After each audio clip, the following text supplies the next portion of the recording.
नमस्कार. Cooking with Ayesha म्हणजेच आयेशाच किचनमध्ये तुमचं खूप खूप मनापासून स्वागत आहे. आज मी एक नवीन रेसिपी ट्राय करणार आहे तुमच्यासोबत. ते म्हणजे त्या रेसिपीचं नाव आहे लिंबू बेसन. तुम्ही अनेक प्रकारचे बेसन बघितले असतील, जसं की हिरव्या मिरचीचं बेसन आणि लाल चटणीचं बेसन. तर मी आज नवीन प्रकारचं एक बेसन ट्राय करणार आहे. त्या रेसिपीचं नाव आहे लिंबू बेसन. चला तर बघूया मग या रेसिपीसाठी काय काय साहित्य लागणार आहे. तुम्ही बघू शकता. यासाठी मी सगळ्यात पहिल्यांदा 1 वाटी बेसन घेतलेलं आहे. घरगुती बेसन आहे हे. घरगुती आटा चक्कीवरून दळलेलं पीठ आहे हे.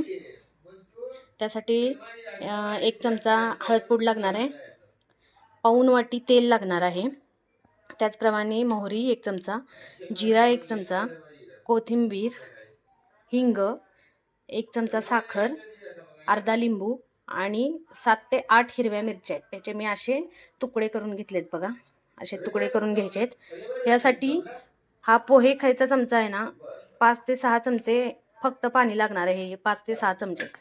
यामध्ये पाण्याचा वापर खूप कमी करायचा आहे. चला तर मग रेसिपीला ट्राय करूया. सुरुवात करूया.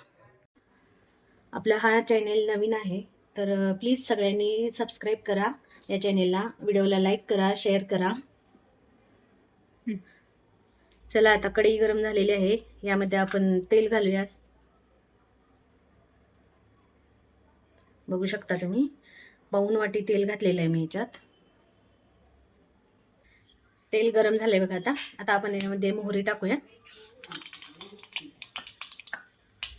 मोहरी चांगली तडतडली की आपण यामध्ये जिरा टाकून घेऊया.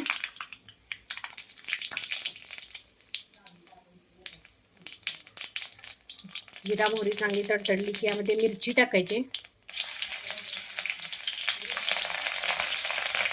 मिरची चांगली भाजून घ्यायची. आता यामध्ये हिंग टाकूया.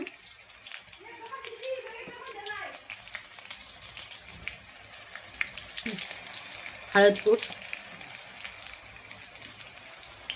4 ते 5 चमचे पाणी घालायचं आपल्याला. 1 2 3 4 आणि 5. आता हा अर्धा लिंबू पिळून घ्यायचा आहे. लिंबू पिळा आहे. आता लिंबू पिळल्यानंतर साखर टाकायची. मीठ चवीनुसार.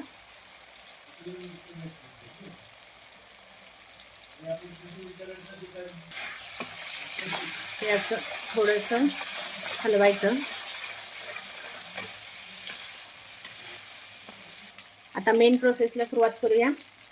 आपण थोडं हे बेसन टाकायचं आहे. त्याच्यामध्ये थोडं घालायचं आहे बेसन. बघू शकता तुम्ही. हे असं थोडं बेसन घालायचं आणि उलटणीच्या साह्याने असं याला हलवत राहायचंय.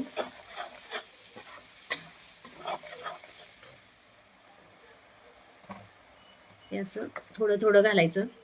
एक छोटा चमचा घालायचा आणि हे असं बेसन आपण हलवायचंय.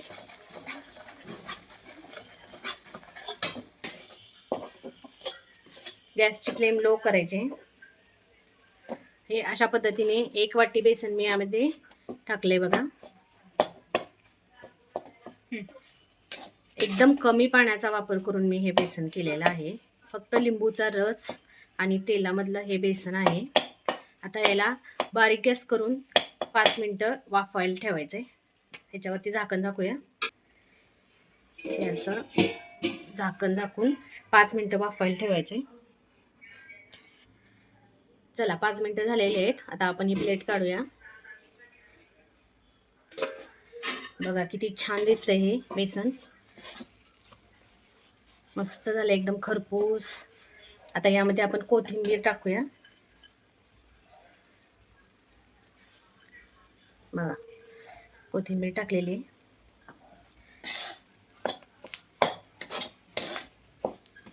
एकदा नक्की ट्राय करून बघा. हे लिंबू बेसन खूप छान लागतंय, यम्मी लागतंय. छोटी मुलं तर खूप खातात हे बेसन. हे थंड झालं की बेसन हे भुरभुरीत होते आणि हे बेसन 2 ते 3 दिवस न फ्रीजमध्ये ठेवता टिकतंय. 2 ते 3 दिवस आपण हे बेसन खाऊ शकतो. बेसन तयार झालेलं आहे. गॅसची फ्लेम बंद करून घेऊया. हे बघा, बघू शकता तुम्ही, हे किती छान दिसतंय. हे लिंबू बेसन अगदी सुंदर दिसतंय. हे छोटी मुलं तर खूप आवडीने खातात. हे बेसन अगदी चटपटीत आहे आणि लगेच होणारा हा पदार्थ आहे. तर नक्की ट्राय करून बघा हे बेसन, लिंबू बेसन. तुम्हाला माझी ही रेसिपी आवडली असेल तर नक्की चॅनेलला सबस्क्राईब करा, व्हिडिओला लाईक करा, शेअर करा, बेल आयकॉनवर प्रेस करा, म्हणजे माझे नवीन नवीन व्हिडिओ तुम्हाला पाहायला मिळतील रोज. थँक्यू.